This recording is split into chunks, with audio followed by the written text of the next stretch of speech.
I wanted to hopefully, listen, I wanted to address a couple of things, and I'm going to try to just stay as on track as I can. I'll wait for just a couple people to get in the room, just because I don't want to. If you're watching this on YouTube and you're not in the part of the live, cool, just give me a minute or two. I'll actually give you the exact timestamp as to where you want to fast forward to, so that you can skip this kind of this first couple minutes. And it does take me a couple of minutes to really get warmed up. It always takes me a couple of minutes to get warmed up. It always takes me a second or two to really get in the flow. And so tonight we're gonna recap very, very, very briefly, because I've already covered it in 2 videos, qualified immunity in Terry versus Ohio. And I'm gonna do it on the big board here so everybody can see it on the big board. And we're gonna talk about how mandates throughout the history of time, how they have affected our world. And so thank you, Detroit. I appreciate that. Anybody else want to just type down right in the bottom right there where you guys are watching from? Where's everybody watching from? If everybody will let me know where you guys are watching from, that would be amazing. I appreciate that, because then that tells me what kind of crowd I have in the room. Is anybody from America? Terry v. Ohio must go. That is the Instagram, that is the Telegram page. That is the Telegram page. And then we're going to talk about how the mandates affect your life, whether there is a law created or not. And if you guys have not heard the oral arguments by the Supreme Court, Central Florida's in the house, Wisconsin. Good to see everybody. Now, you guys see that like button up there? Is the like button down there, or is it up there? Can someone tell me where the like button is, so I'm not asking you guys to? My like button is right up here on the top. Where is your like button at? Can someone tell me where the like button is, so that I can direct people properly to where the like button is? If you guys can do that. Duluth, Minnesota is in the house. I lived up in Minneapolis when I was 18 years old. So you guys do me a favor, reach up and hit that like button, if you would please, or reach down and hit the like button. So there's a couple house cleaning things, and then we will get right into tonight's lecture. And tonight's lecture is pretty vast. There's a lot of information to cover here. And so, do you know how last night when I did the audit in Tucson, I went over every single of your first 10 amendment rights. Tonight we'll be going even further into those rights. We'll be going into the 13th, the 14th. We'll be going into the 15th Amendment. We'll be going into the 16th Amendment. We'll be going into the 18th Amendment, the 21st Amendment. We'll be talking about the 21st Amendment a little bit. We'll be speaking about, so we'll be covering the First Amendment, the Second Amendment, the Fourth Amendment, the Fifth Amendment, the Sixth Amendment, the Seventh Amendment, the Eighth Amendment, the Ninth Amendment. So we'll be covering a lot of amendments tonight. We'll be covering a lot of the amendments tonight. So I want you guys to be prepared for that. I'm not sure who's gonna, you guys, someone I want to designate to pop in links. And then do I have any people in here who have moderated before?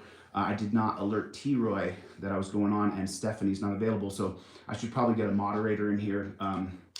Anybody that I've seen in here before that can be a moderator that I'm familiar with would be preferable to me. Maybe I should text Josh or someone, but because as you guys know, sometimes it can be, yep.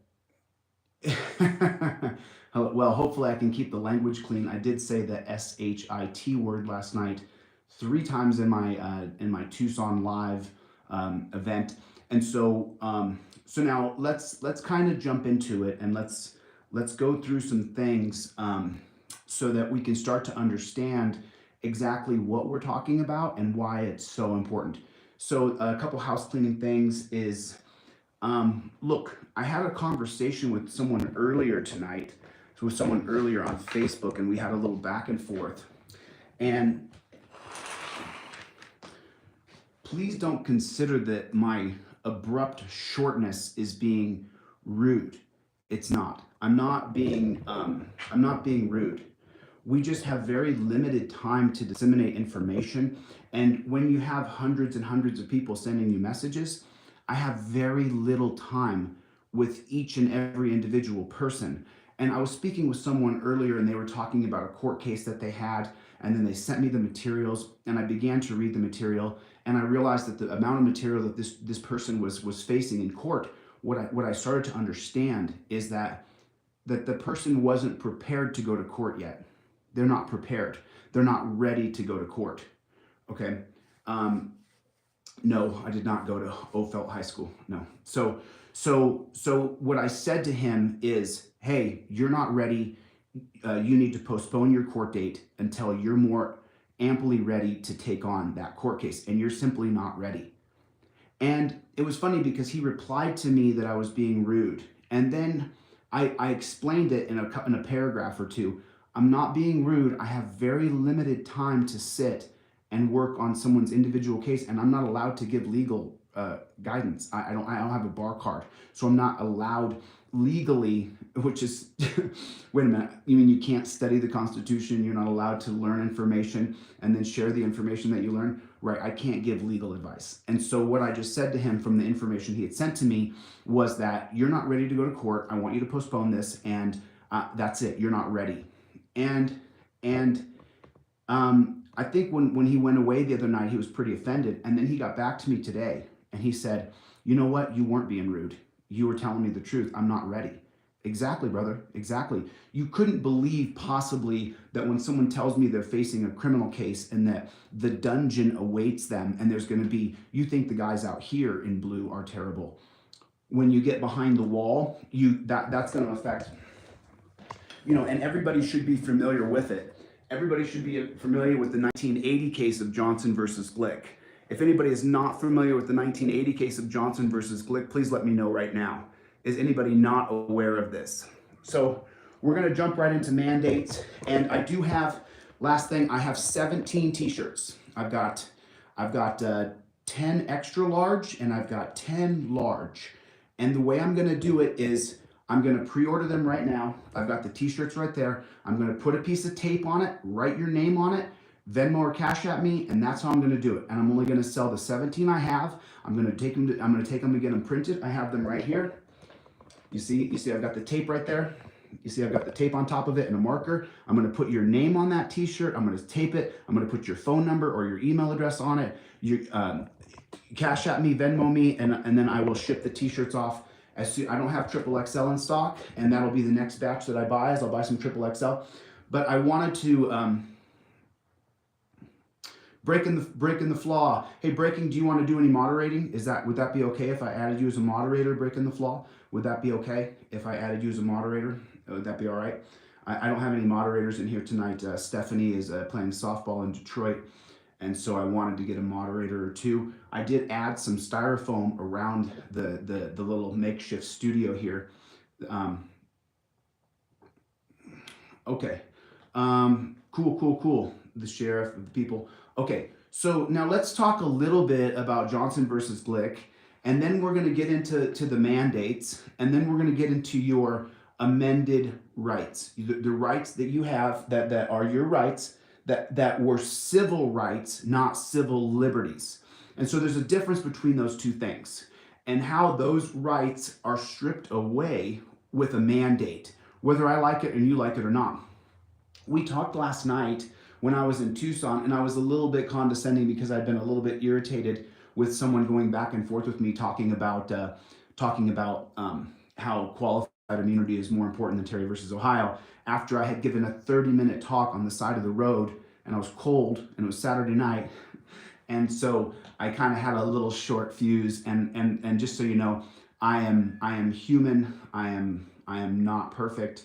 I'm completely imperfect. If you guys just come into the room, please drop down in the comments where you're watching from. I go back and I read the comments. I sift through the video and I read the comments, and then I block some people. Yeah, I do. Because, and here's the thing, I can't focus on the trolls, and we're coming up on 10 minutes. And so at 10 minutes, I always begin the lecture. I'm not going to dilly-dally after the 10-minute mark. We just jump right into it. And so, okay. Hello from Connecticut, Philadelphia. Thank you guys. I don't know where the like button is. You guys, no one told me where the like button is. Where's your like button? My like button is right there. Where's your like button at so I can point at the right place? Is the like button down here or is the like button up there? 9 minutes and 57 seconds. We're going to jump right into the lecture now. So, Orlando, good to see you, Orlando. Chop checking in, good to see you, Bob. Thanks for coming by. Peoria, Illinois, good to see you. Thank you for coming by. Houston, Texas. I lived in Houston for a while. I used to work at a place called La Bear in Houston years ago. Hello, how are you, David? Thank you for coming by. Thank you. New Hampshire in the house. Is this it? Is this the like button right down here? As if it's your business? Is this where the like button is? Is this where it is? Am I pointing at the right place? Or is this where your like button is? Can you tell me that? Okay. Is this where the like button is? Okay. So just reach up and hit that like button. There it is. Okay. Okay. So now, we'll do the t-shirts at the end. If you guys want a t-shirt, I'm going to take the order right now. I'm going to put your name on it as soon as we finish the lecture, and then we'll get into the t-shirts. So you guys send me a DM. I have a large and I have extra large. Those are the only two sizes I have in right now. I've got 10 extra large and 7 large, and we do it right now. We do it right now. So send me an email to DeletelawZ@gmail. That's DeletelawZ with a G. I can only sell 10 and 7. That's all I have. And then after that, I'll order another batch of t-shirts and I'll get them in. Okay, so let's talk about this right away. Okay, so when you talk about a mandate, when you're saying there's going to be a mandate, so what are the, let's always make sure that we educate people who don't know some things. So what are the first big 5 freedoms of the First Amendment? What are your first big 5 freedoms? What are they? We go over this all the time. What are your the t-shirts are 35.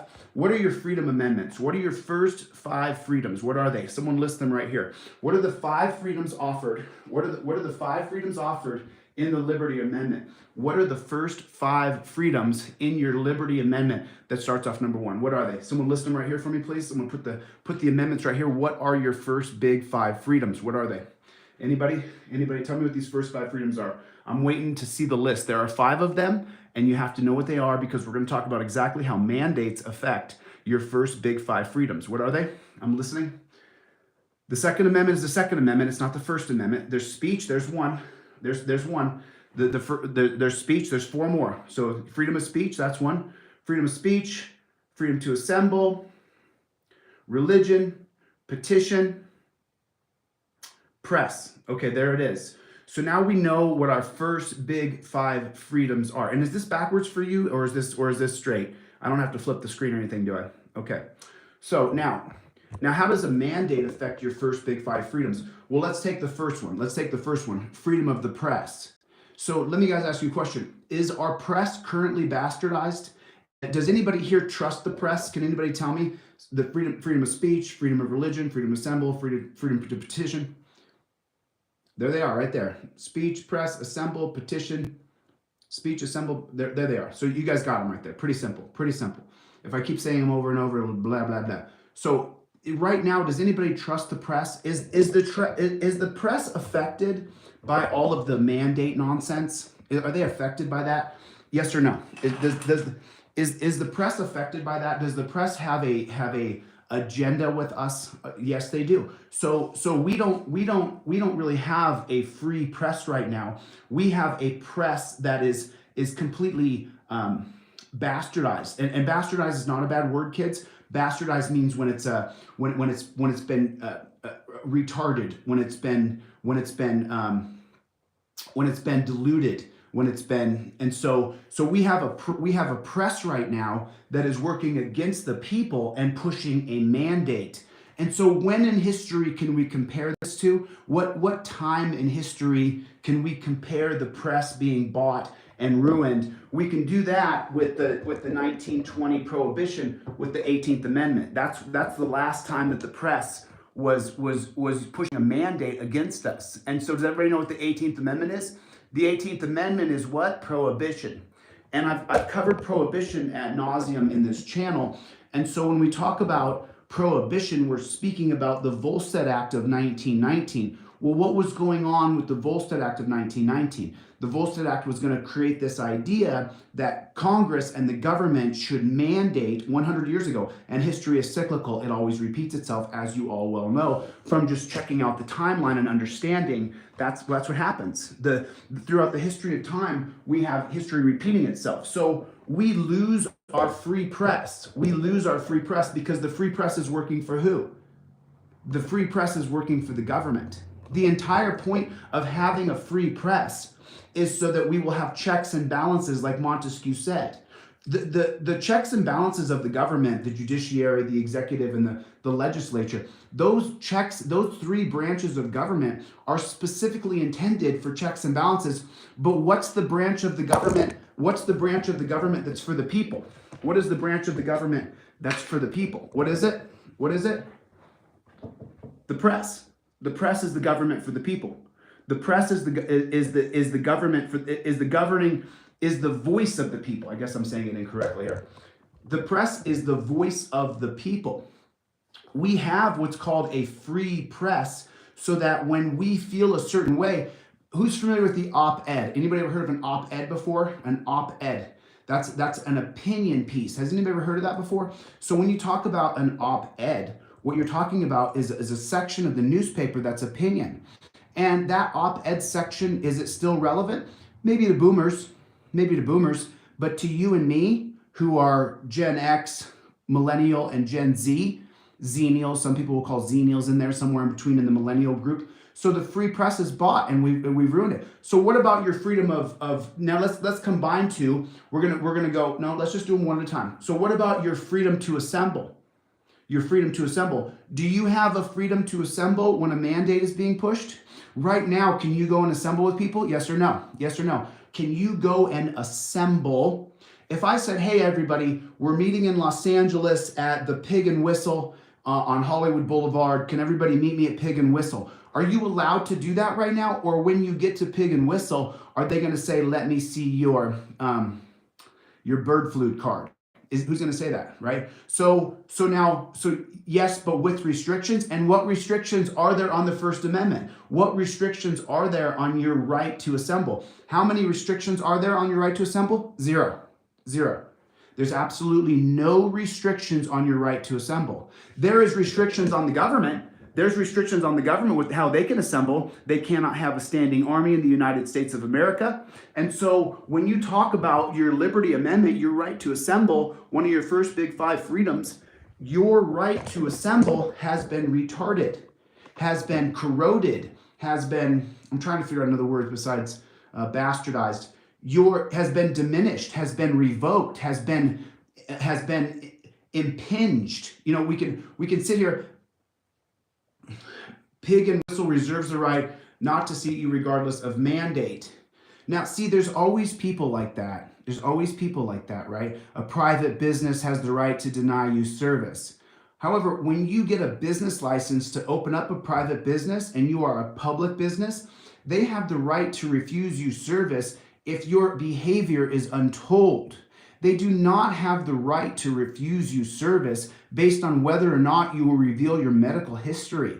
Does anybody understand the difference there? What's the difference? The difference is if you walk in and you act like a jerk to a private business, they have the right to refuse you service. No shirt, no shoes, no service.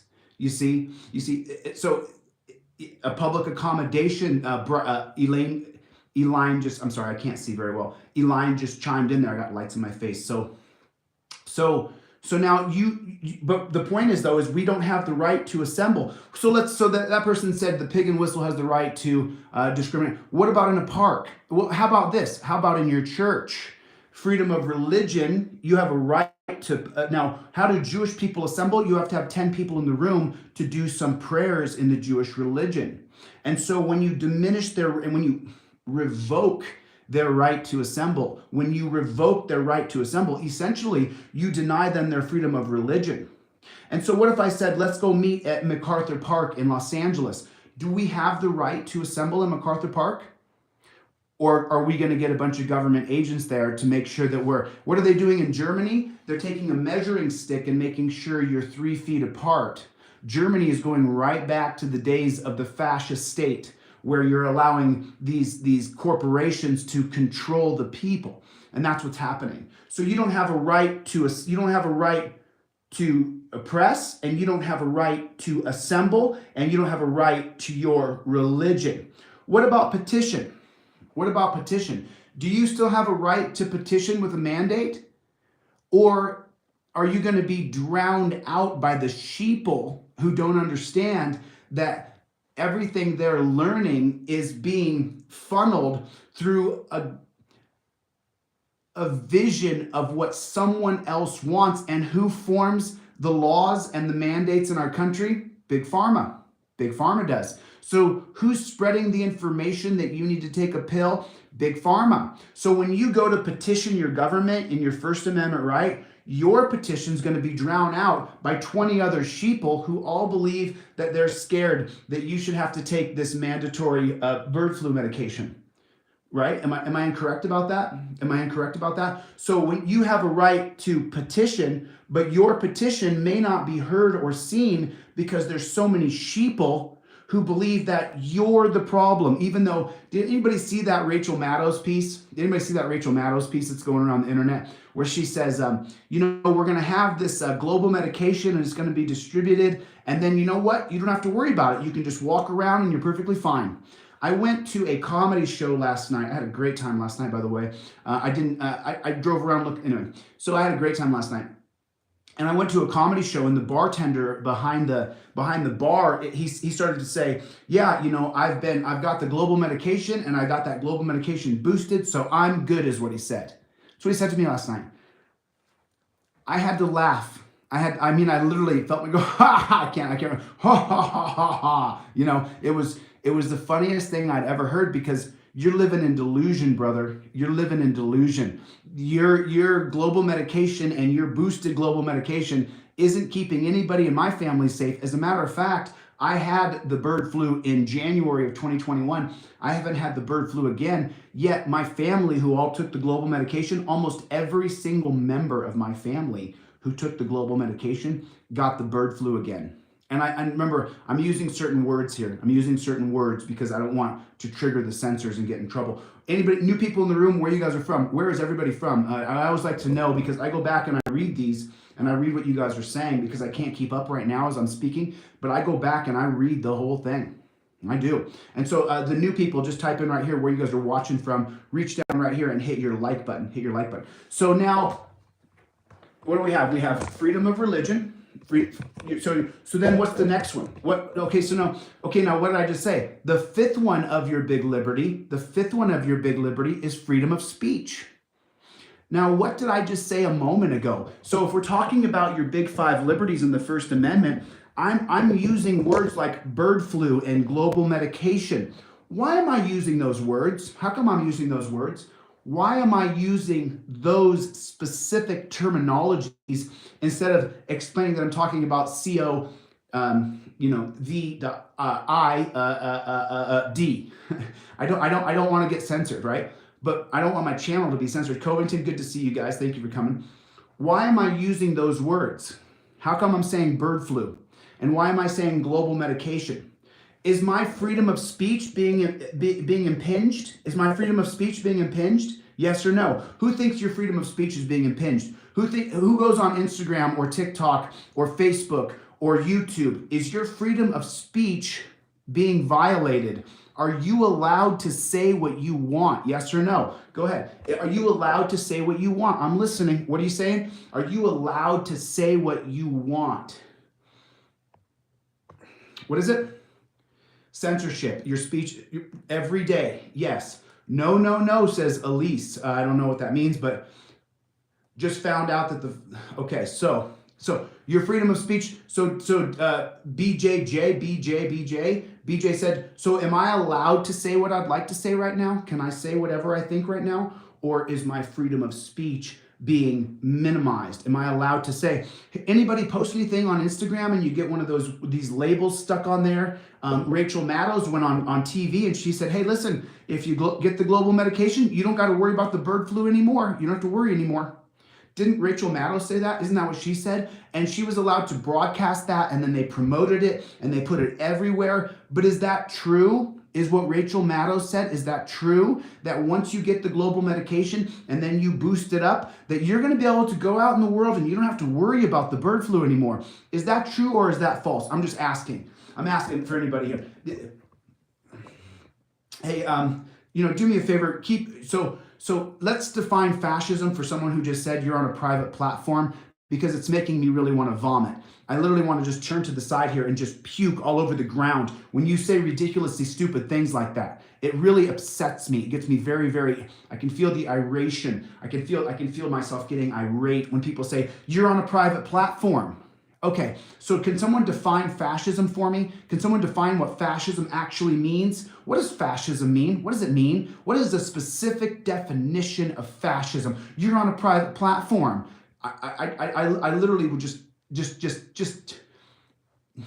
okay, so what is the definition of fascism? What is it? Anybody? Anybody? Who warned of fascism? Who warned of fascism? Who was it? Who warned about a fascist state? Who warned about a fascist state? Who warned about it? Huh? Right.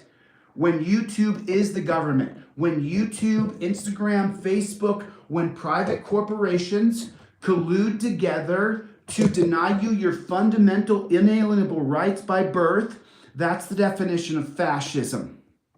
For whoever said that. Whoever said that. That's the definition of fascism. Let me try to take that frustration that they just, let me just try to get that out of my chest, because that was just so annoying to read, the ignorance of someone saying, well, you're on a private platform.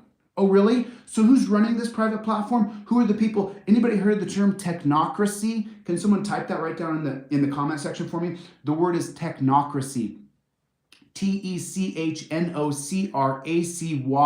Technocracy. Can someone type that in? Now, technocracy means fascism, but has anybody not heard the term technocracy before? I want to make sure that that word gets technocracy. Thank you, Van. I appreciate that. Technocracy, technocracy. So while you're sitting there, pop that into your search bar and look up what the word technocracy actually means. Take a look at what it actually means. Technocrats, that's funny. So now who in the world would create that so that the private corporations like YouTube, like Instagram, like TikTok, like Facebook would limit your ability to have free speech? You're not allowed to share data about the bird flu, so your free speech is essentially washed away.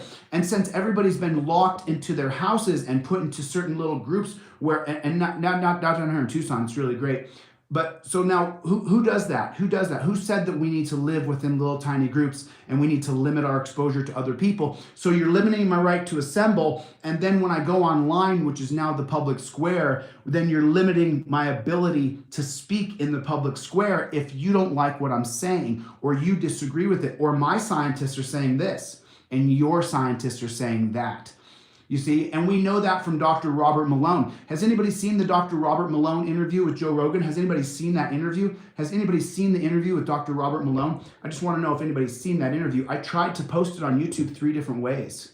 I tried to post it in 3 different ways. YouTube shut it down every time. So okay, if you have not seen the Dr. Robert Malone interview with Joe Rogan, it is a must watch. Dr. Robert Malone is one of the founders of RNA technology. He's one of the foremost experts on this RNA spiked protein technology. You guys have to take a look at it. Someone type that in there, Dr. Robert Malone, Joe Rogan, YouTube, Joe Rogan interview. If you would please type that down in there, because I want you guys, burn books today, burn bodies tomorrow. So factual, so absolutely factual. Okay, so now every single right of our First Amendment right, every single right, your right to speech, your right to religion, your right to petition, your right to assemble, your right to free press is all gone. It's all gone. It's gone because of a mandate, and a mandate that has not even passed yet. The Supreme Court is hearing, is mulling over the arguments now, but your First Amendment right is completely gone. It's gone. It's gone because of a mandate. And so when did that happen before? When did that happen before? Well, that happened with the 1850 Fugitive Slave Act. In the 1850 Fugitive Slave Act, what exactly was the 1850 Fugitive Slave Act? This is where the Congress voted that if you were a slave and you were south of the line, I think it was the Missouri Compromise line, when you were south of the line, if you went north, then you could be drugged back down into the South and you would have to return to slavery. And this goes back all the way to 1850. And then if we want to keep going back even further, you can go back to Marbury versus Madison, and you can go back into Johnson versus McIntosh. And these are not mandates, these are Supreme Court holdings. However, I want to be very clear about this. What did the Supreme Court just hear? They just heard the OSHA case where OSHA is trying to put a mandate in place. You follow? That if you go to work, then you have to take the global medication. And so the tyranny of government control and of authoritarian federalist rule goes all the way back to 1803. Well, when was the Constitution signed? 1776. 1776, 1786, 1796. So you're talking about 27 years. It only took 27 years before pretty soon your rights were gone. Your rights were stripped, completely and utterly stripped. And all the federalist was, the federal government was empowered over your rights. So now the question starts to become, what about your Second Amendment right? What about your Second Amendment? And what is your right of your Second Amendment? And let's be clear. Let's be totally clear. Your Second Amendment, your right to self-protection, And by the way, I was just reading the Federalist Papers earlier today.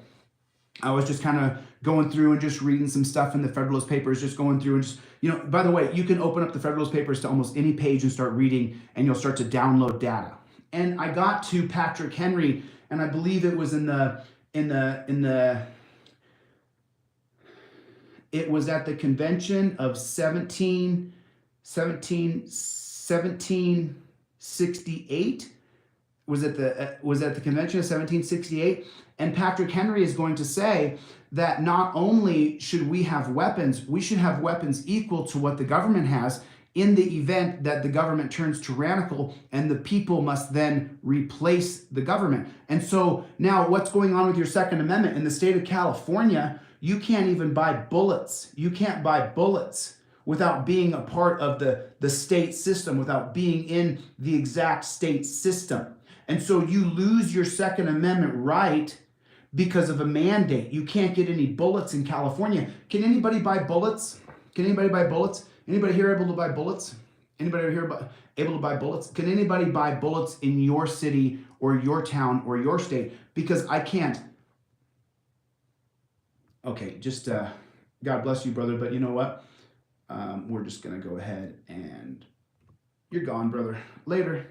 Take care of yourself. You won't be able to comment anymore on this page. Enjoy your life, but I'm not interested. So now, you can buy them here in Oklahoma. Can't get them in New York. Can't buy bullets. That's right. That's right. So just so you guys know, I have a shotgun. So if anybody ever pick up shotgun shells, please let me know. I appreciate that. So your Second Amendment right. Let me ask you guys a question. As soon as the bird flu hit, who went to the gun store besides me? Because as soon as the bird flu hit, the first place I went was to the gun store in California. The very first stop that I went to was to the gun store when the global bird flu hit. And in Los Angeles, when there was runs on the grocery store and stuff like that, people were going to the grocery store. I went directly to the gun store to go buy another gun and go buy some bullets, because I have one gun, but I wanted to buy another gun. And when I got into the store in California, into the gun store in California, I could not buy a gun. You think that's fair? You think that's right? Do you think I should have to be able to, you think I should have the right to buy a gun without having to go through a bunch of paperwork? I do. It says your Second Amendment right shall not be infringed. Is your Second Amendment right infringed? Yes, it is. And when did that happen? Well, it happened with the 1911 Sullivan Act here. And I gave a talk on this the other day, but the 1911 Sullivan Act is where your gun rights were completely stripped. And if you wanted to have a concealed carry gun, you had to go to the president of the police bureau to apply to be able to have a concealed carry gun. And the 1911 Sullivan Act is based completely on race. Completely on race. As a matter of fact, you guys can look this up. It was Florida Supreme Court Justice Buford, B-U-F-O-R-D. Justice Buford, I believe in 1941. Remember, I always make a mistake on my years because of my dyslexia. So please, am I a felon? No, I'm not a felon, my friend. No, I'm not a felon. It's just ridiculous. It's just, you know what's really funny? I don't want to get too far off track because of the trolls, but when I went through a bunch of garbage on TikTok, You would be amazed.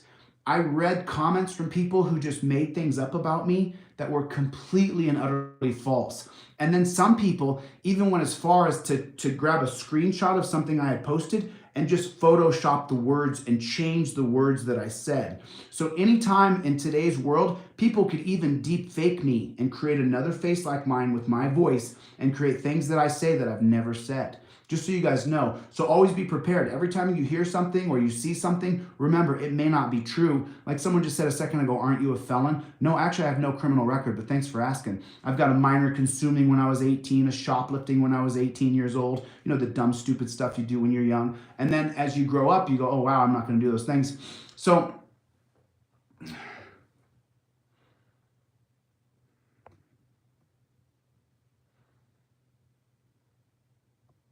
I'm going to add a moderator in here. Are you still in here, Flaw? Are you still in here, Flaw? Let me add a moderator. Let me add a moderator. Are you still in here, Breaking the Flaw? Are you still in here?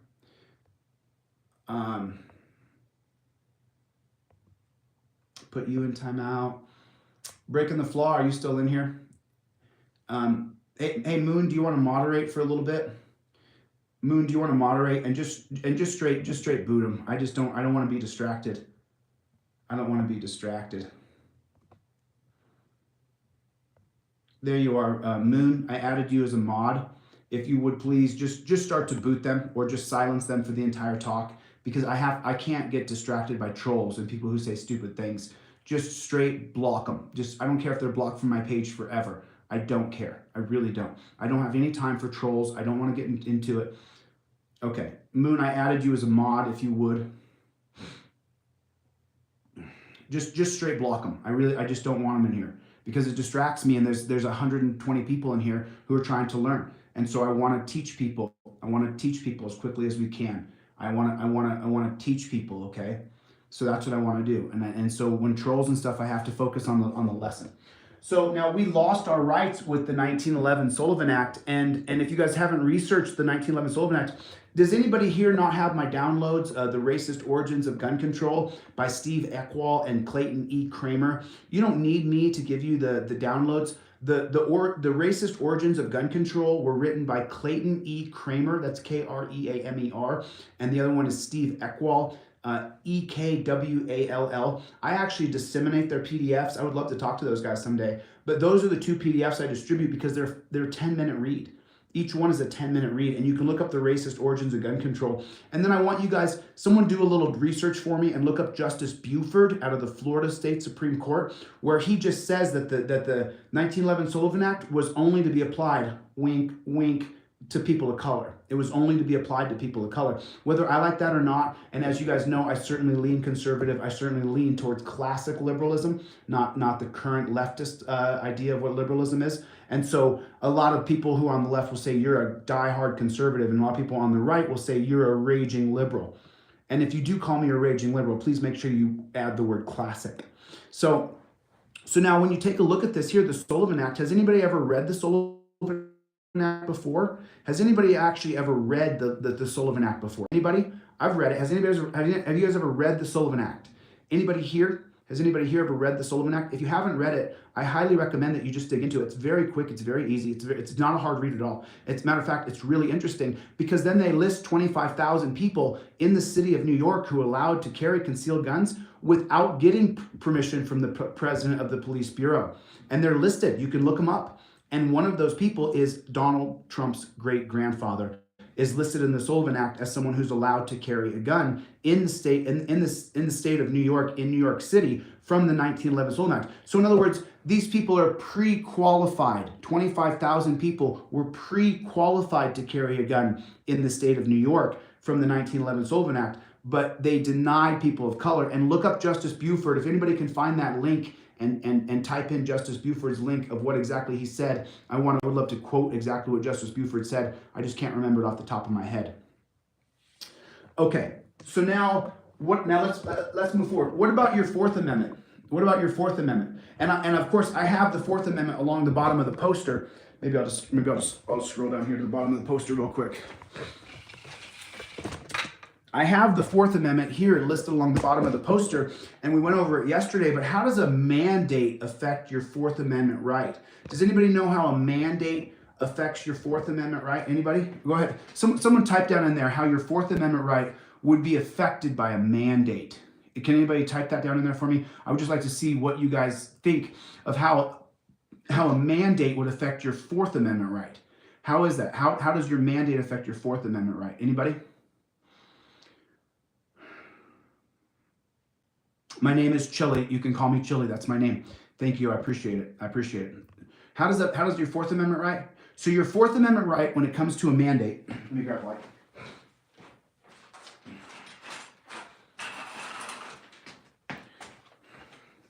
So you're supposed to have a right to be secure in your person's, house's, papers, and effects. And for the person who said that person means that you're a slave, I don't think there's a court in America who's going to agree with you. Maybe this is the classic definition of what your person is, but I don't think that there's a court in America that you're going to go to that says that your person means that you're a slave.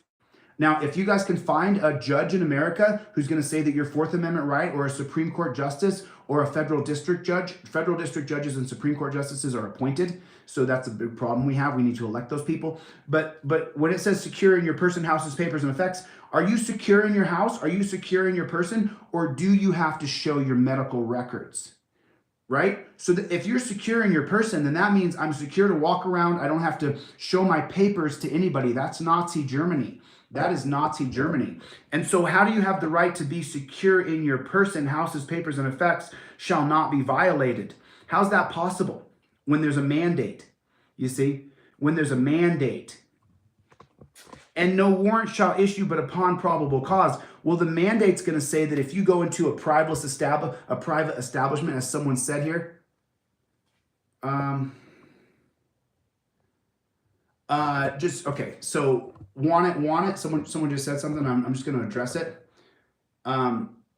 What it isn't, I give the last two lectures that I've given have been about Terry versus Ohio versus qualified immunity. If you want to spread the qualified immunity thing, please feel free to go to another channel, because qualified immunity doesn't hold a candle to Terry versus Ohio. Not even close. They're not even on the same level. It's not even remotely close. And what's funny, what I'm seeing is that so many people have had this mantra of qualified immunity for so long because no one properly educated them, that even after I show them and even after I educate them, they're still like, qualified immunity. Sorry, buddy. Terry versus Ohio strips away all of your rights, just like a mandate does. And so we're talking about the Fourth Amendment here. So please, if you can please just stay focused on the conversation at hand. So now right here, no warrant shall issue but upon probable cause. So if you go into a restaurant right now and they say that you have to show your papers or you have to wear a mask, and you say, I'm not going to do that, can the police come in and arrest you? Yes or no? Yes or no? So if you go to a restaurant, and no warrant shall issue but upon probable cause supported by oath or affirmation, if you go into a restaurant and you're not wearing a mask or you don't want to show your paperwork, can the police come in and arrest you? Can the police come in and put you in handcuffs and remove you? Can they? Is that what happens? Is that what happens? Is that what happens? That's exactly what happens. When you go to a restaurant, if you don't want to show your private medical records and you don't want to wear a mask, no warrant shall issue but upon probable cause supported by oath or affirmation. What's going to happen here is the police are going to come in and grab you and put you in handcuffs and remove you. And we saw that in New York City last week when 10 cops went in and put the guy in handcuffs in front of his child. Did anybody else see that? Did anybody else see that happen to that man in New York City? I saw it happen. I watched it happen. Okay? Going to a restaurant now equals that a warrant shall be issued for your arrest because of probable cause. But is a warrant being issued for probable cause, or is a warrant being issued because of a mandate? You can just replace this with mandate. And no warrant shall issue but upon a mandate. That's what it says. That's what it says. You follow what I'm saying to you? You follow? So you follow? That's what it is. That's what it is. The mandate now replaces probable cause in your Fourth Amendment. Do you follow? I mean, am I incorrect about that, or am I? Anybody think I'm wrong on that? Exactly correct. What about airlines? So when you get on a plane, when you get on an airplane, if you don't wear a mask, I was asleep on an airplane flying from point A to point B, and my mask had come off. I was listening to my headphones, and the flight attendant woke me up. No one sitting next to me on the left or the right, only one person in front of me, one person behind me. The flight attendant woke me up and said, "Excuse me, sir, you need to put your mask on."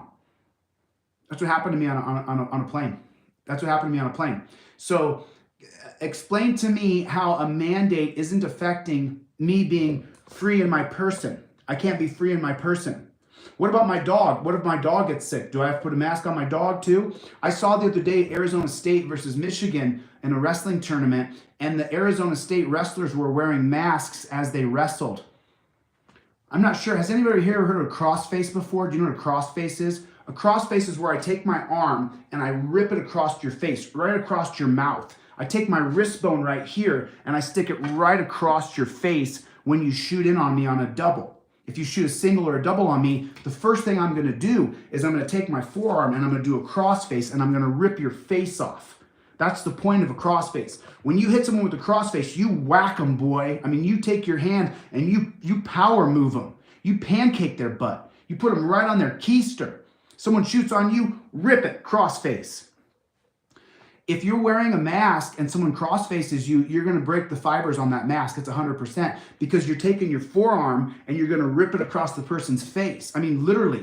I mean, listen, if you shoot on me, just so you know, I'm going to rip your face off. It's going to happen immediately. So now what happens when you're wearing a mask and you get crossfaced? The mask's fibers are going to break, and then when you wrestle, guess what happens? So now I'm going to suck in those fibers into my lungs and I'm going to get sick. The Arizona State University, I understand you guys are following mandated rules. If I was Arizona State University, I would sue the NCAA. I would file a lawsuit immediately against the NCAA. That's what I would do. That's what I would do. How you guys doing? Thank you. You guys do me a favor, write down in here where you guys are watching from. I always want to know. Hit the like button. It's right down here. Hit your like button real quick. Just do me a favor. It'll take you 5 seconds to do it, but it means a lot to me. I really appreciate that. Reach down and hit your like button, please. Reach down and hit your like button. And then, by the way, you guys, I sell this poster. I designed this poster. I made this poster myself. All of the heads on here. You guys can get a copy of my poster on DeletelawZ.com. Please go to my website, DeletelawZ.com. That's with a Z. DeletelawZ with a Z. And these are my cup of coffee funds. If you guys learn anything at all from me, feel free to buy me a cup of coffee. Thank you so much for the support. I really, really appreciate it. This is what I do for a living, and this is all I do for a living. So if you want to go buy and pick me up a cup of coffee or pick up one of my posters or my ebook, you can get those on DeletelawZ. DeletelawZ. Thank you. I appreciate that. So now, as we continue forward, so now my Fourth Amendment right to be secure in my person, no warrant shall issue but upon a mandate. Right? And so then as we continue down the line, what about my Fifth Amendment right to remain silent? I have a Fifth Amendment right to remain silent when I'm questioned. I have a Fifth Amendment right to remain silent. So if the police walk up to me at a restaurant in New York City, or they walk up to me at a restaurant in California, and they say, "Do you have your global medication card that you've been taking a global medication?" Then let me ask you guys a question. Do I have the right to remain silent?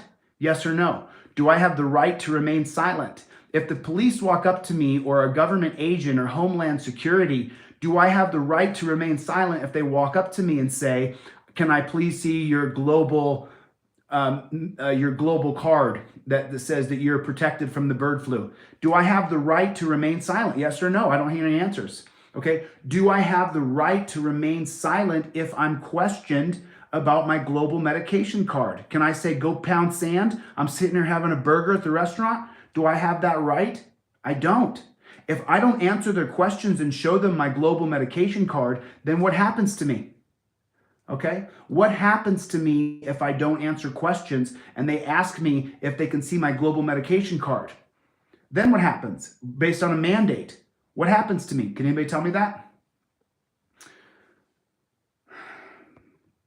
Anybody? Anybody? Can anybody tell me what happens to me? Do I have a Fifth Amendment right to remain silent? Can I remain silent? Sure I can. Am I going to lose my right to be free in my person? Someone just said I'm wrong about the Fourth Amendment. Okay, fine, I'm wrong. So the police walk up to me at a restaurant in California and say, "Can I please see your global medication card?" And I look at them and I say, "I don't answer any questions." Like I always say, if you've watched me talk to police, I'm not answering any questions. And so then what happens? Then they're going to say, they're going to ask me to leave, or do I have to leave? You heard the cop last night say to me, can you please go stand over there? And I said, no, absolutely not. I'll stand right here.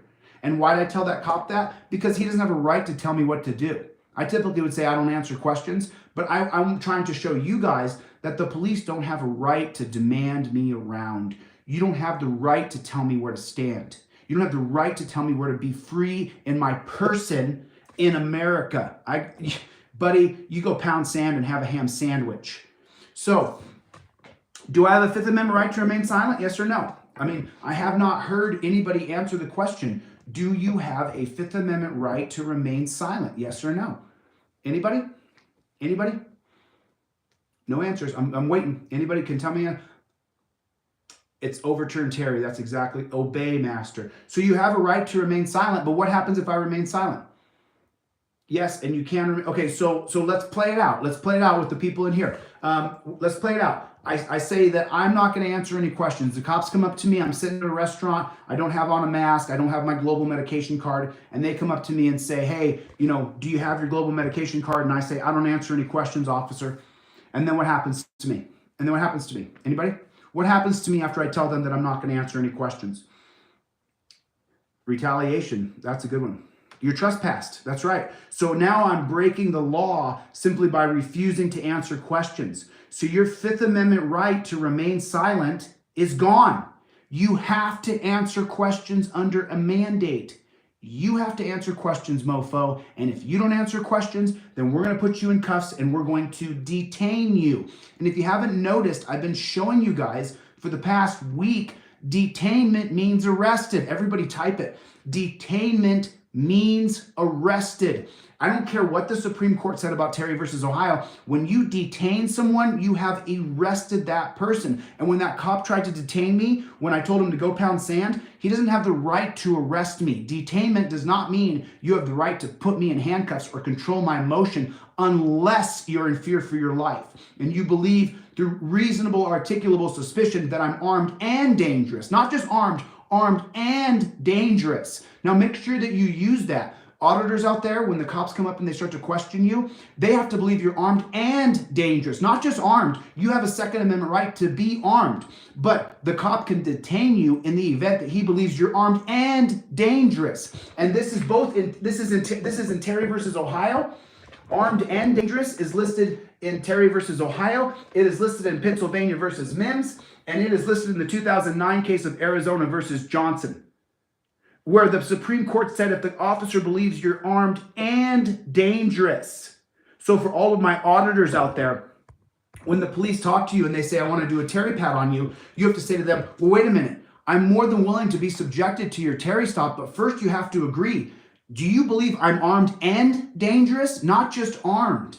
You have to believe I'm armed and dangerous. In other words, you have to believe that for some reason, I would become someone who would become a violent felon against an officer of the law.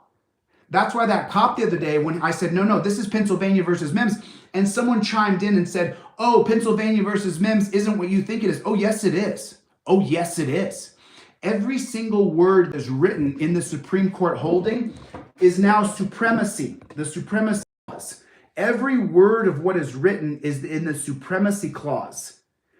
So that means every single word of the holding is supreme. It is a supreme holding. It is essentially your new Bill of Rights. Whatever the Supreme Court holds becomes constitutional. And a lot of people don't understand that. When the Supreme Court, any of these unelected tyrants, when any of these unelected tyrants do a holding at the Supreme Court level, what they say is based on supremacy now. They are supreme in their words. So the other day when I said, oh, no, officer, we're now Pennsylvania versus Mims. We're no longer Terry versus Ohio. We're now under the Pennsylvania versus Mims statutes of the Supreme Court holding. And I don't think statute is the proper word, the actual constitutionality of Pennsylvania versus Mims. And so when I said to the officer, you have to believe I'm armed and dangerous before they can Terry stop you. Remember that, auditors. Remember that. So I no longer have a Fifth Amendment right to remain silent because of a mandate. That's what's going on because of a mandate. Okay, so now let's continue forward down the line. What about a Sixth Amendment right because of a mandate, if someone calls the police on me because I go have food at a restaurant, I have a Sixth Amendment right to face my accuser of the crime that I committed. Now, we're going to combine the Sixth Amendment with the Fourth Amendment here because these two work in conjunction with one another. The Fourth Amendment works directly with the Sixth Amendment. That's how it works.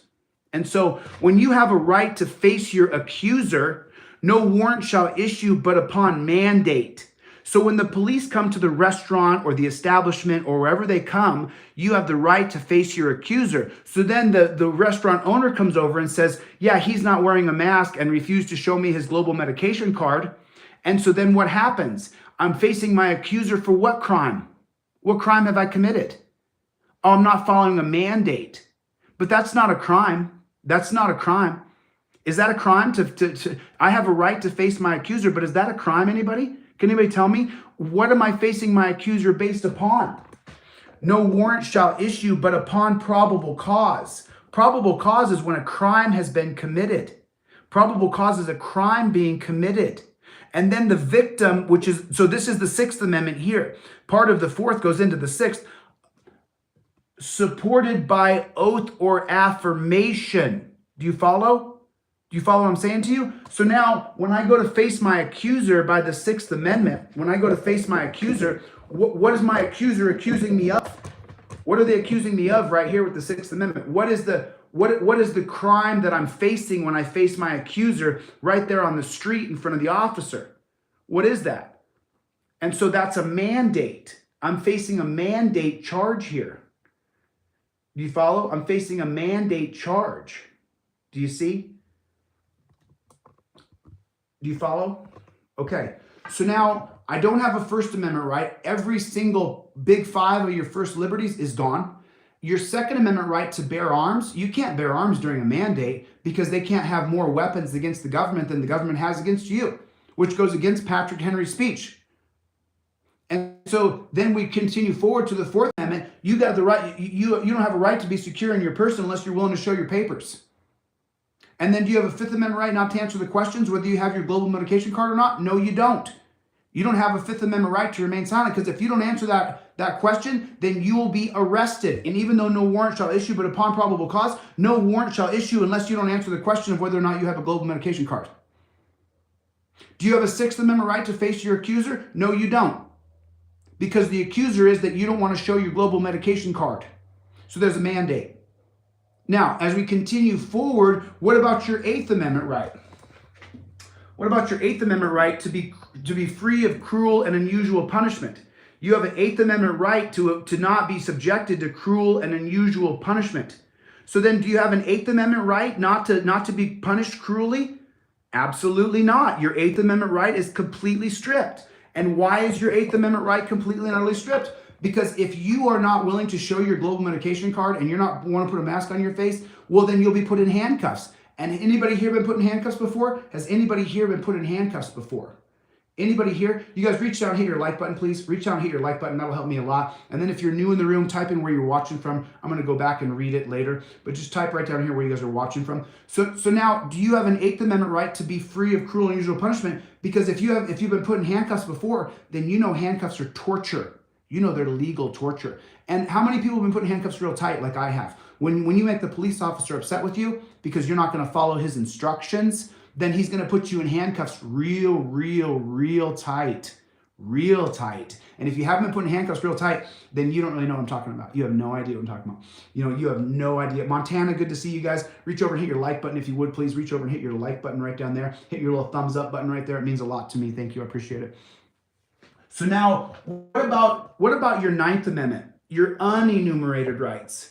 And I think that we need to expand the Ninth Amendment in the coming years. So just so you know, the Ninth Amendment are any laws that the federal government doesn't have listed in the 10th Amendment, revert back to the Ninth Amendment. Those are unenumerated rights. You have rights that you don't know about now because it's 1776, but what about in the year 2022? What rights are people going to have to need in 2022 to be free of government tyranny because all of the laws that the federal government has are listed in the 10th Amendment? You see? And so the Ninth Amendment right, and the way I explain this the best, and this kind of puts it into an easy context for you. if the world is turning to mush tomorrow and global warming is melting the ice caps and this world is going to turn into a fiery ball of hell, then the government may say everybody has to go to Mars, right?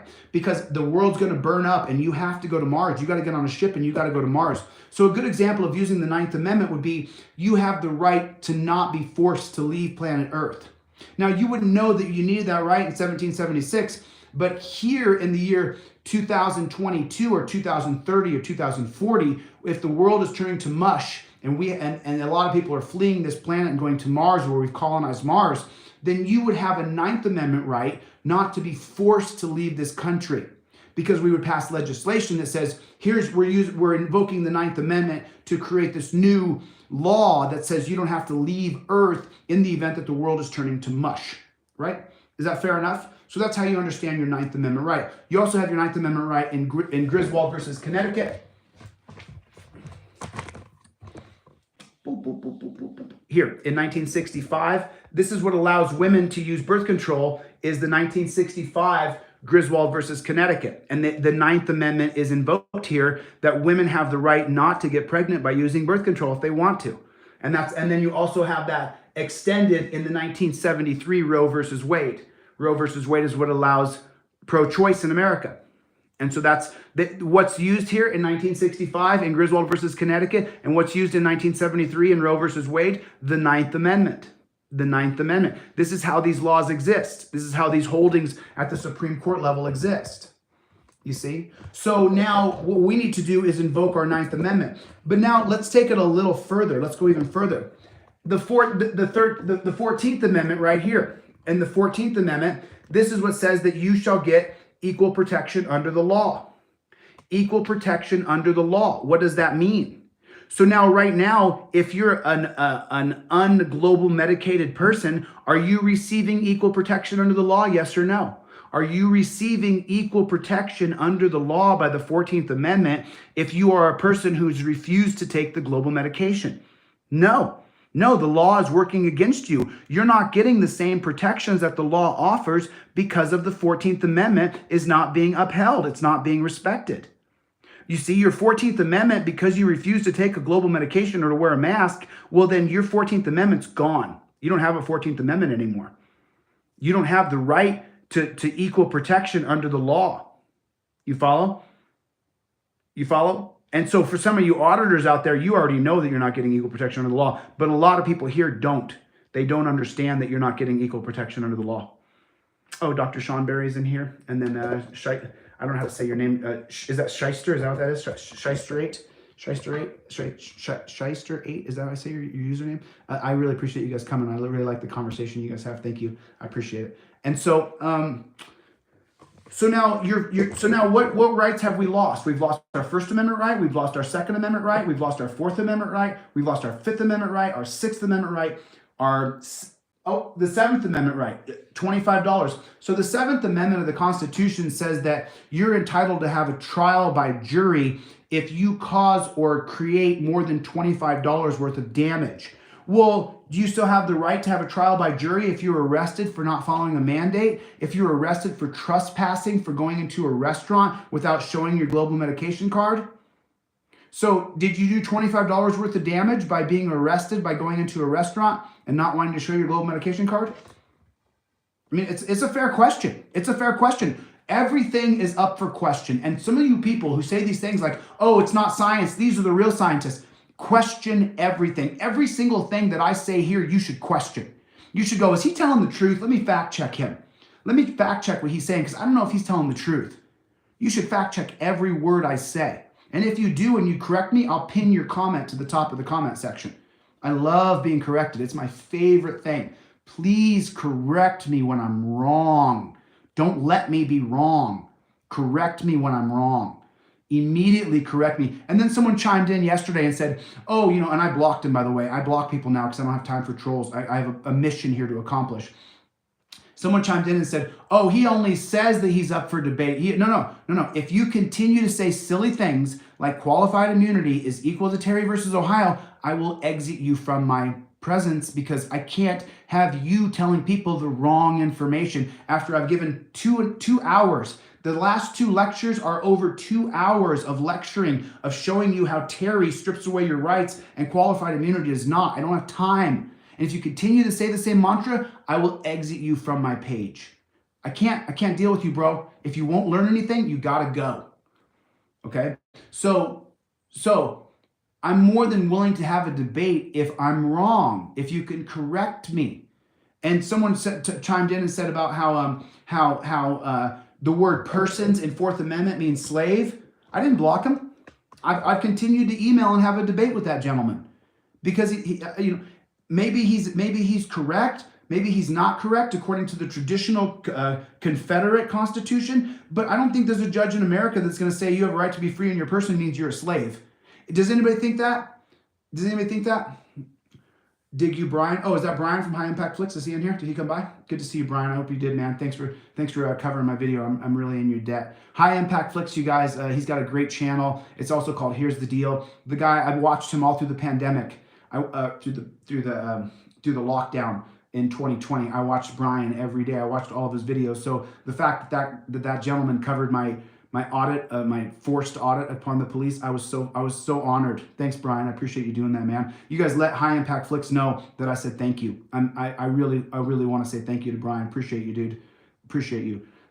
So now as we continue down the line here, so now you've lost your First Amendment, your Sixth Amendment, your Seventh Amendment. You have a right to a jury trial by $25. Your Eighth Amendment, cruel and unusual punishment, you can be cuffed up. Your Ninth Amendment, your unenumerated rights has not been yet invoked. And your 10th Amendment says that all laws that are federal will be listed in the 10th Amendment. Well, that's not a mandate, my friends. You don't have a 10th Amendment anymore when the federal government is making laws that are not pre-listed in the 10th Amendment. Has anybody here read the 10th Amendment? I have. The 10th Amendment is long. The 10th Amendment is not short. They list all, and including the necessary and proper clause and the interstate commerce clause, which are a total joke.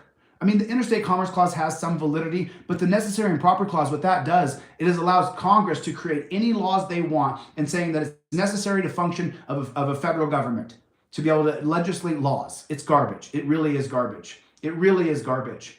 So now we continue now, and then your 14th Amendment right, your right to equal protection under the law, is that still going on? Do you still have equal protection under the law? No, you don't. No, you don't. Oh, dude, High Impact Flicks, you actually in here, brother? Hey, Brian, dude, good to see you, man. Thank you so much for coming by my page, man. I'm really honored. Thanks, dude. Really appreciate it. Really appreciate you, man. Thank you so much for covering my video and giving me the exposure so I could build a crowd here. I'm super grateful, dude. Super grateful. And in case anybody doesn't know, 2021 was a real learning year for me. I had never been in front of the camera in front of thousands and thousands of people. So I learned some really valuable lessons this year. I learned some really valuable lessons last year that I'm taking now into the future, into 2022. So you guys make sure you follow High Impact Flicks. He's in the room right now, which is great. Thanks, dude. Appreciate you coming. So now as we continue down the line, what can we compare this to? What can we compare the mandate to what? We can compare the mandate to the 1920 Prohibition, the Volstead Act of 1919, that was then invoked into law with the 18th Amendment passed by the legislature. And so when we take a look at this, what did the 1920 mandate actually do when you come down the line here? The 2020 Prohibition created the prison industrial complex that we have today.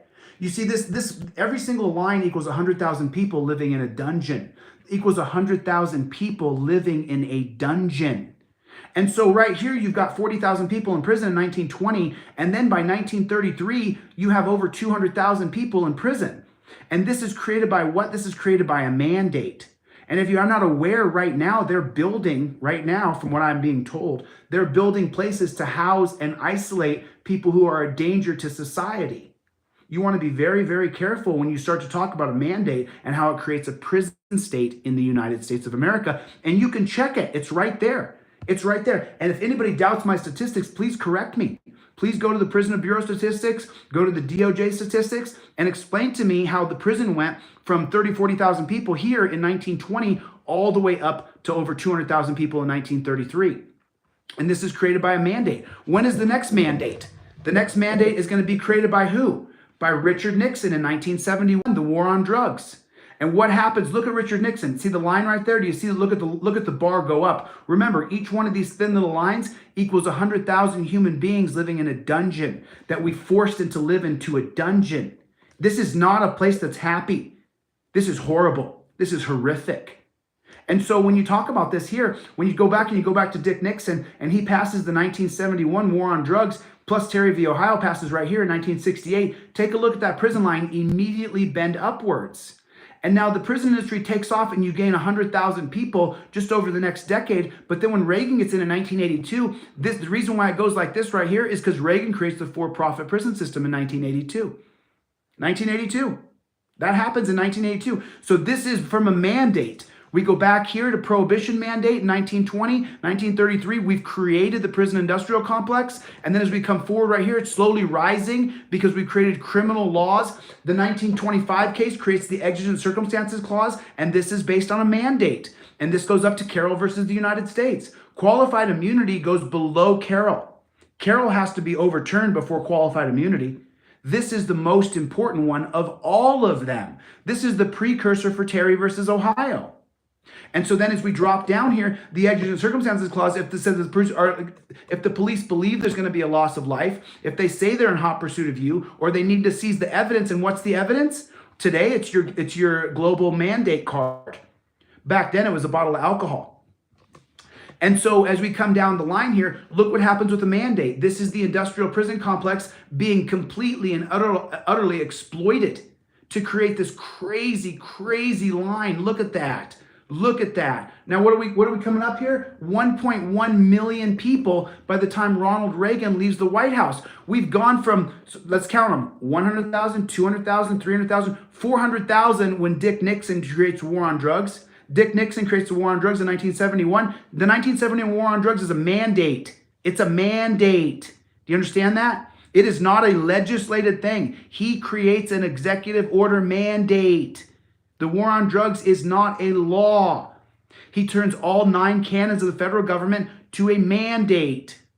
And then look what happens. So we got what? Just over 400,000 people in prison here. By the time Reagan gets out of office, we're looking at 1 million people in prison. Our prison industry is doubled in half based on a mandate. You follow? Ow, shoot. Damn it. Okay.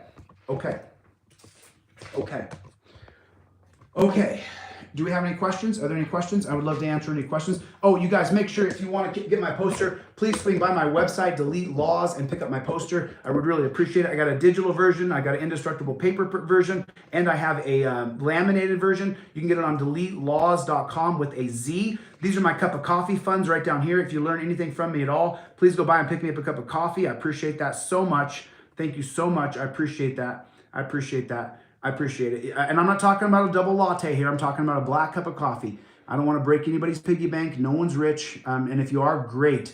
Then buy me a double latte. But if not, listen, I'm okay with a black cup of coffee. This is what I do for a living, and I'm not going to stop. I'm not going to stop under any circumstances. That's okay, T. Roy. We had some trolls in here earlier, but we seem to have quelled that. I kicked some people out immediately. So we're going to have to overturn Terry through legislation. There's an hour-long video on this page that says how we overturn Terry. Why don't you watch that, and then you know what, we can have a discussion about that tomorrow or the next day. But what I actually wanted to do tomorrow is break down the Supreme Court hearing, the Supreme Court case that we have. And then let's move right into t-shirts. And right now, what I'm going to do is I'm going to take these t-shirts and I'm going to put your name on them. So I've got the t-shirt is just like mine. It says overturn Terry, and these are the larges and extra larges. I've got 10 extra larges and I've got 7 larges. So if anybody wants a t-shirt, please chime in right now. I'm going to put this in a package and I'm going to ship it. So if anybody wants a t-shirt, please tell me right now, and then send me a DM, send me an email right away. Thank you. I appreciate it. Thank you. I appreciate the subscription. It really means a lot to me, you guys. XL for Paul. Paul, can you send me a DM right now? Paul, what's your last name? So I'm going to put Paul's name on this one right here. Those are the largest right there. So I got one right here for Paul. This is an extra large for Paul. Okay, and I'm not going to have any delay. Thanks, guys. I appreciate that. Thank you for your support. Brian Griffith. Okay, cool. So send me a DM right now.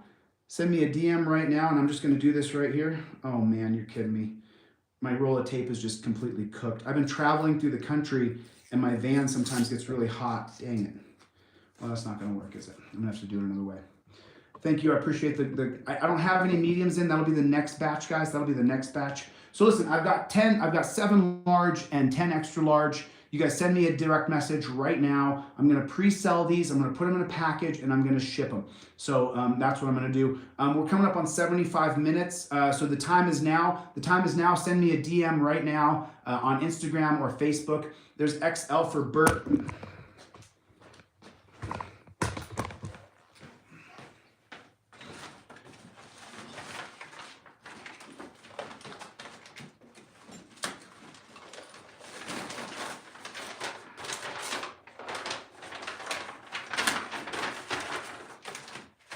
Okay. Let me just. Sorry, guys. I didn't mean to be absent-minded there for a second. Okay. So who do I have here? They're $35, $35. I make $20. That's what I make on each T-shirt. That's how much money I make. Just so you know, it costs about $15 the T-shirt. Because by the way, it's the highest quality T-shirt you could possibly buy. I don't sell a cheap T-shirt. Matter of fact, just so you know, I've worn the same 2 or 3 T-shirts for 4 months now. 4 months I wear the exact. So I got Brian Crosby.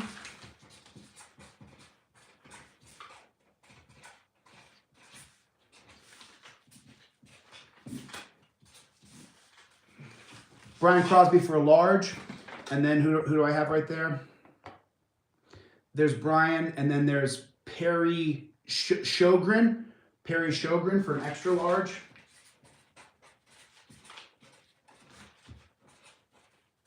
Okay, and then I got...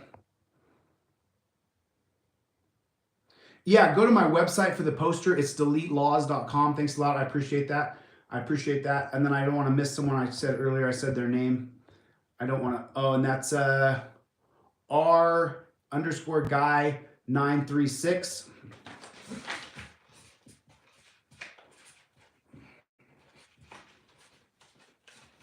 Okay, so that one's that one. Cool. I don't have XXL in right now, Angry Snowman, but I'll have it in the next batch. I just have these left. These are the only ones that... My Instagram is T-Roy. Will you put my Instagram in there? It's Chili DeCastro _2022. David Topper for an extra large. For a large. So this is I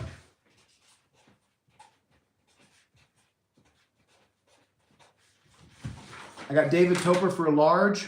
I have 2 smalls in stock. Yes, I have 2 smalls. I'm sorry, I have 2 smalls. So there's AMOMI O Maria. That's what that says. Is that correct? O Maria Abreu.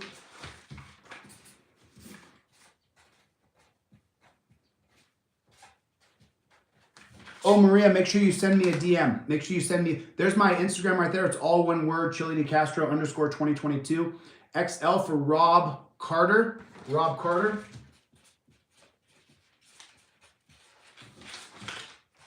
Okay, there's a large for Jody Fox, Omaria. Make sure you send me a DM. Was that an XL for Jody Fox? Was that for an XL for the Fox? Jody Fox large.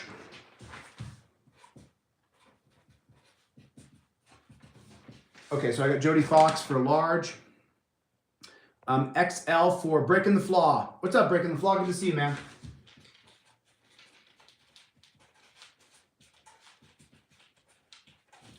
I got an XL for, I got that large for you for Fox.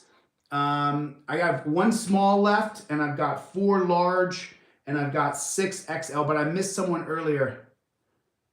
Oh, okay, so that's oh, shoot, sorry about that. Shyster.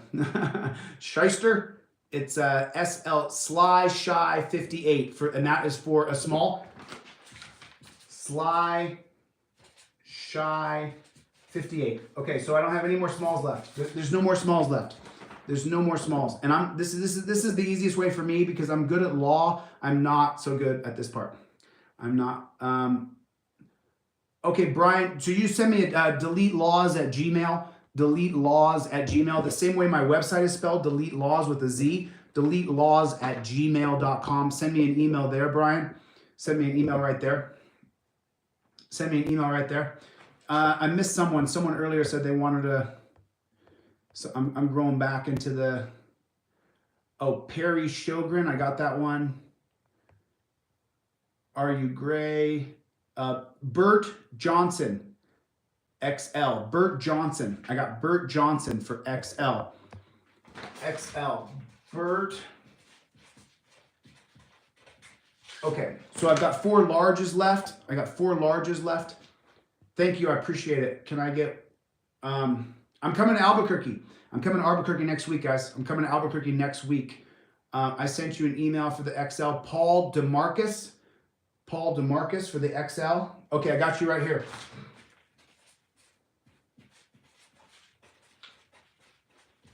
Paul DeMarcus, I got you down, brother. Thank you, I appreciate it.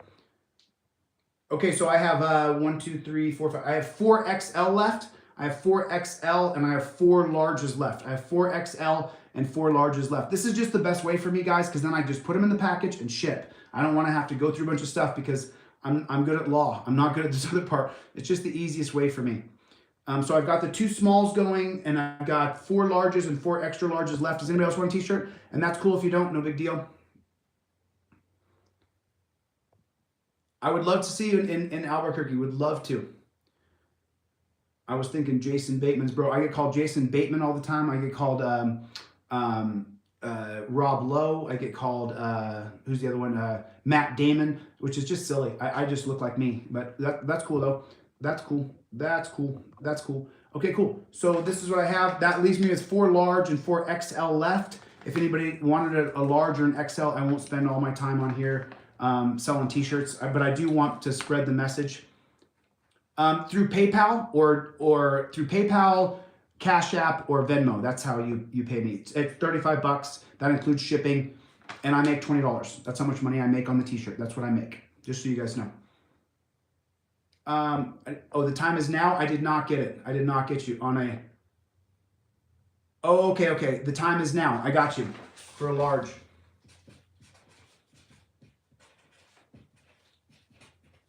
I do have you now down for a large. The time is now. I got you down for a large right now. For the time is now. You can't say what you want. Okay, I don't know what that is. You should start a DAO. Send me the information, Jordan. Send me the information. I appreciate that.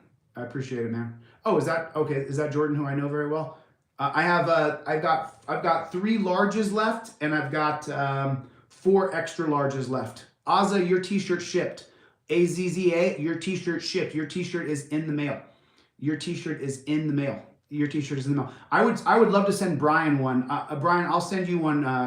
I can't really afford to give away free t-shirts, but I'll give Brian from High Impact Vlogs one for free. I'll send you a t-shirt for free, Brian. If someone let Brian from High Impact Flicks know that I would like to send him a free t-shirt. I'd also like to send one over to 4 other people who have channels. So I just want to get this first batch done so I can get some sort of a revenue to be able to cover those next 4 t-shirts. So I'm going to give them away. So that's Brian Daniel for 1 large. Brian Daniel.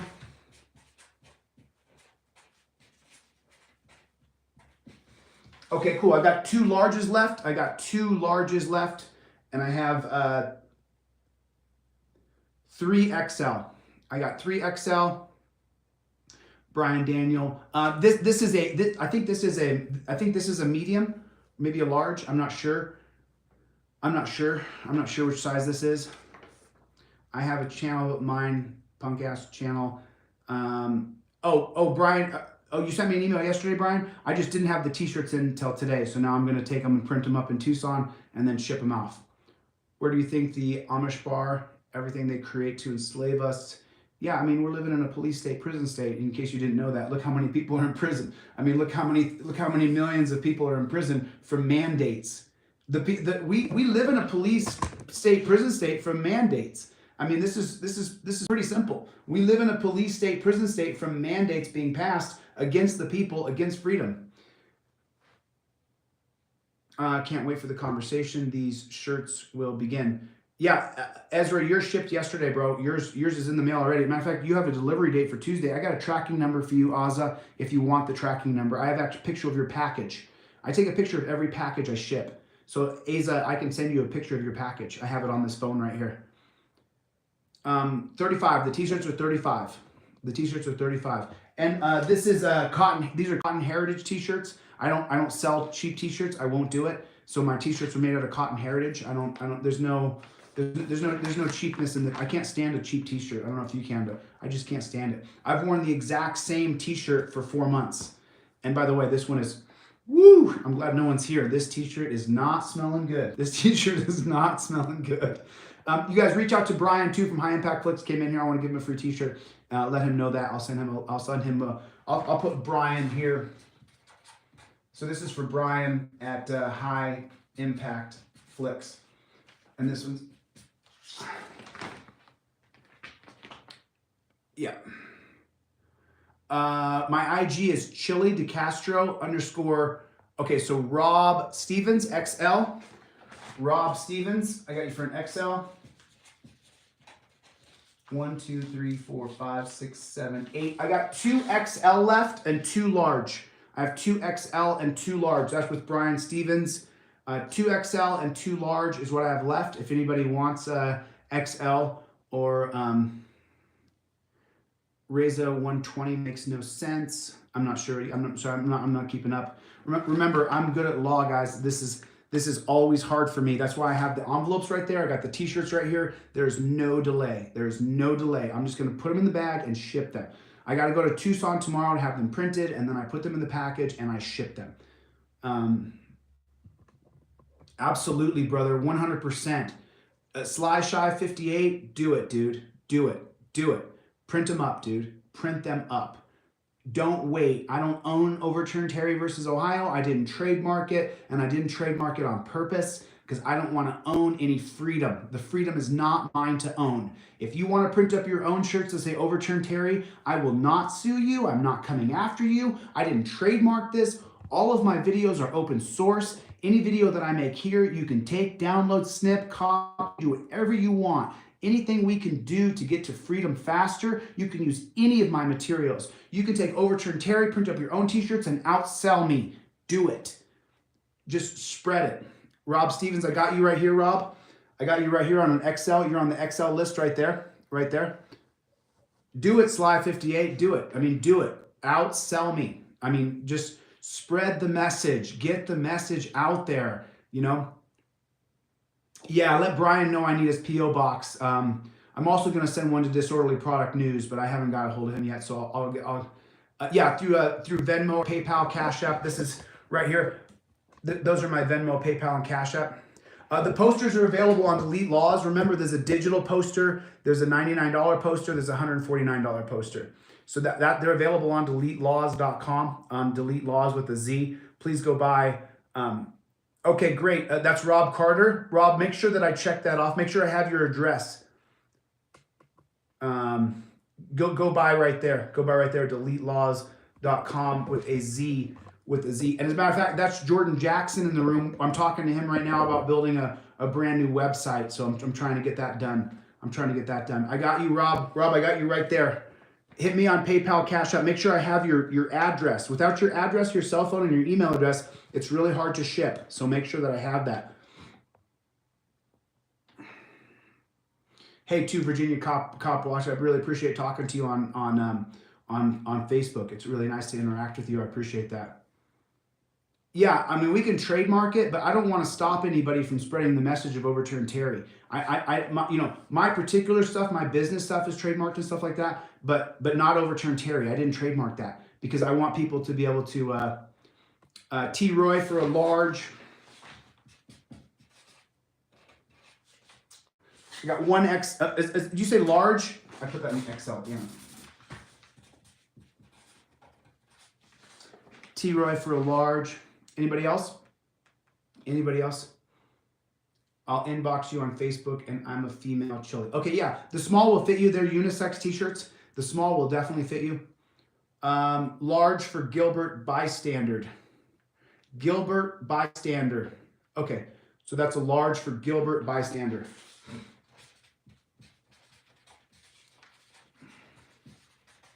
1, 2, 3, 4, 5, 6, 7, 8, 9. Was that a large for you? Large for Mary Carter. Was that a large? Shoot, I'm so sorry. I keep missing these live postings. I do have Cash App. That's how I do it, is through Cash App or Venmo. So that's a large for Gilbert, and that's a large for Mary. 1, 2, 3, 4, 5, 6. Gilbert, Mary. Okay. 1, 2, 3, 4, 5, 6, 7, 8. I got 2 XLs left total. Okay.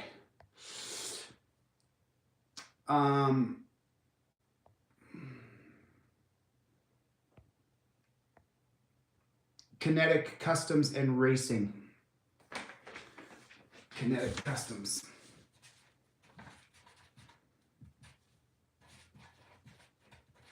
Okay. Okay, so I'm out of larges now. I only have 2 XL left, guys. I only have 2 XL left yet. And I have Brian down for an XL because the guy's got some pipes on him. You guys seen that guy's cannons? He's got some arms on him, boy. So 2 XLs left. 2 XLs left. I have two XL left. The smalls are gone. The larges are gone.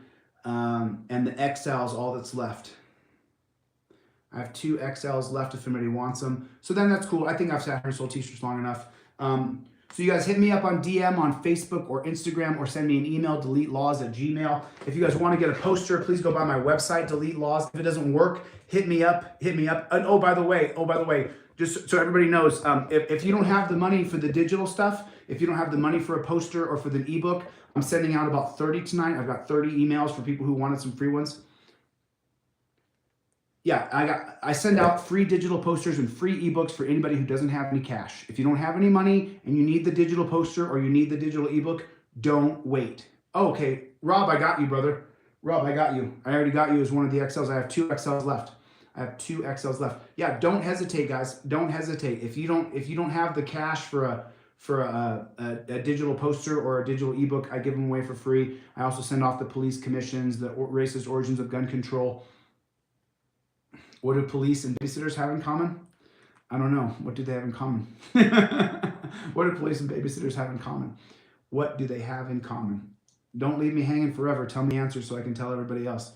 What is the answer? What do police and babysitters have in common? That was the question. Brandon Mitchell. Got you. I have 1 XL left. Brandon Mitchell.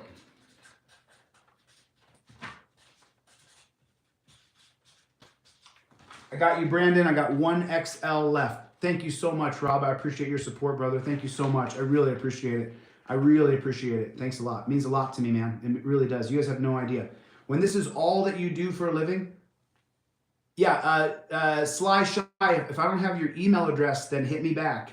If I don't have your email address, Rob, you're so funny. You keep saying the same thing. I keep answering you.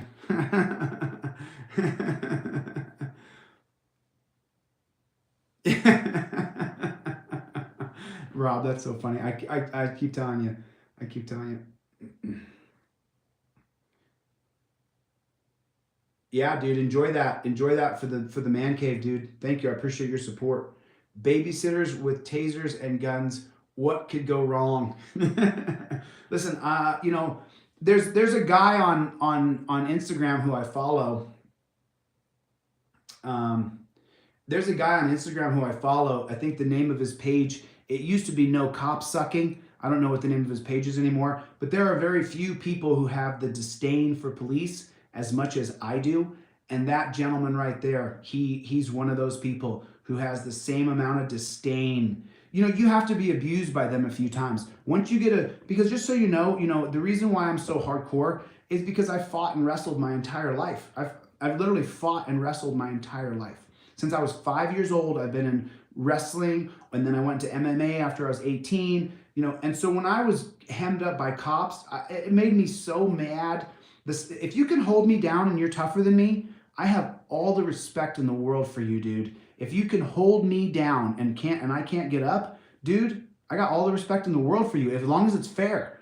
Now, when the cops held me down and punched me and kicked me and beat me on several occasions, you know, it's what made me what I am today. It's what made me what I am today. You know, where I just have zero respect for the police apparatus we have today. Got one XL left. I have one extra large t-shirt left. Who wants the extra large? I have one extra large t-shirt left. Maybe I'll just keep it. Maybe maybe I'll send it to Disorderly Product or to Josh, you know, or the people who've really helped me build my YouTube channel. You know, without Disorderly Products, without accountability for all, without Brian from High Impact Flicks, without ASD Docs, without Lackluster. Lackluster has gone out of his way to put me on his channel. And I didn't understand what he was doing for me when he did it, but I do now. Lackluster, thank you so much, dude. I appreciate that, man. He has mentioned me in his channel a couple times, and I just got to be nothing but grateful, you know. And I'm a bull in a china shop. I'm an aggressive mofo. And so, you know, those 5 channels in particular, Lackluster, High Impact Flicks, ASD Docs, Disorderly Products, and Accountability for All, those 5 creators have gone out of their way to help me promote this channel, and I just am in your debt. I appreciate it so much, you know, and I didn't understand what they were doing for me until now I'm able to garner a crowd here on YouTube. Without those guys, here's the deal, that's his name, High Impact Flicks, or here's the deal, that's the same person, 2 different channels. So I just really appreciate it. I mean, I didn't understand what they were doing for me, because on TikTok and Instagram, you build your own stuff. And here on YouTube, you need the community. I needed Lackluster. Lackluster gave me a couple shout outs, and dude, thank you so much, Lackluster. You guys go by there at Lackluster and tell him I said thank you. I appreciate what he did for me. You know, I appreciate what he did for me. I really do. ASD Docs, dude, if you guys don't follow ASD Docs, he is one of the best investigative journalisms in the world. ASD Docs is one of the best investigative journalists in the country. You didn't see his Utah court review? Oh my God. If you didn't see corruption in Utah on ASD Docs, you guys are missing out. It has over 1 million views. You're missing out. 1XL left. 1XL. Thanks, Rob. I appreciate it. Rob, make sure I have your address, dude. Don't send me money without your full name and your address. Please don't put me in that position where I'm chasing you down. Full name, email address, cell phone number. Please make sure I have your full name, your email address. Azza was great. Emailed me. Full name, email address, shipping address. Make sure I have your information. 1XL left. I'll stall out here for a minute more.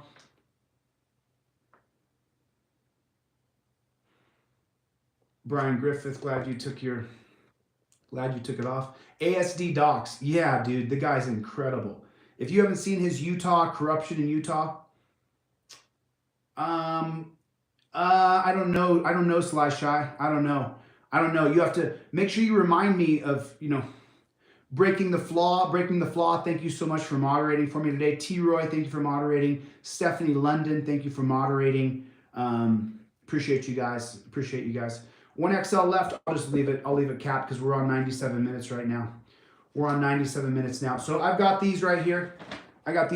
So I'll ship these off this week. I got to go to Tucson tomorrow and have them all printed, and then as soon as they're done being printed, I will ship them off. So I will have these all shipped off hopefully by the end of the week. As long as it takes to get them printed in Tucson is how long it's going to take before I ship them, and I'm going to immediately transfer your names onto an envelope over here, and then I'm going to ship these right away. The 2 smalls, by the way, the 2 smalls I have left, those will go out tomorrow. The people who ordered the small t-shirts, your t-shirts go out tomorrow. The 2 small t-shirts go off tomorrow. T-Roy, I think I have your contact information. So you guys, cool. I'm coming up about 100 minutes. This is one of the longest ones yet as far as standing in front of my poster.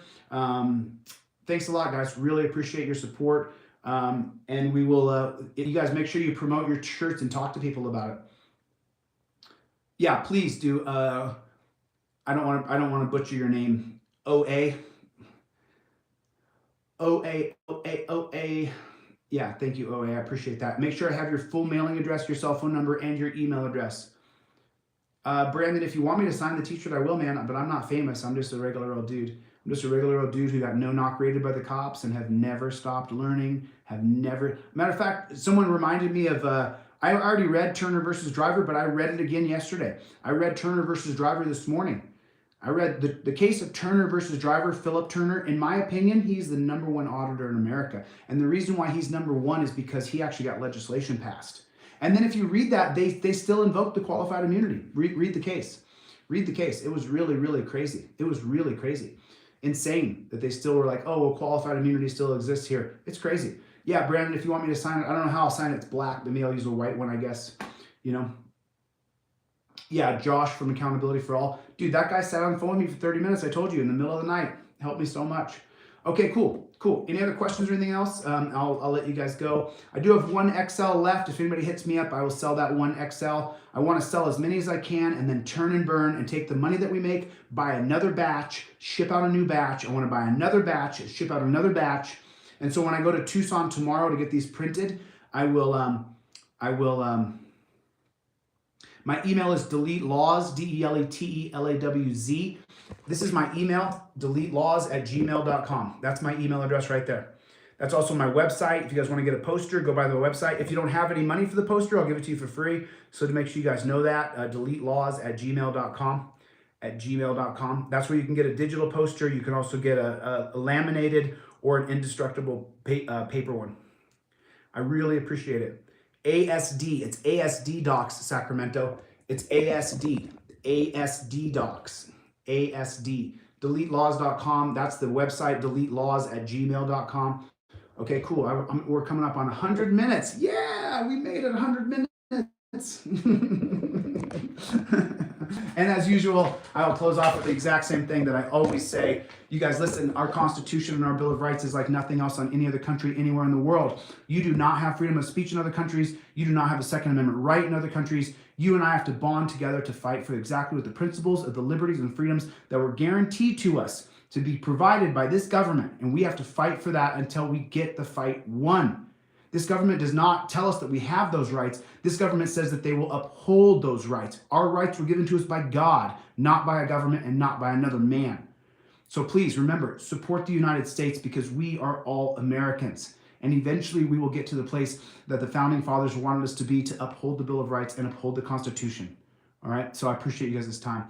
Thank you so much for coming by, and I'll see you guys tomorrow. I'll be back tomorrow, all right? And then I'll let you guys know from Tucson tomorrow, Technocracy. God bless you, God bless the United States, and I will see you guys mañana. Later, amigos.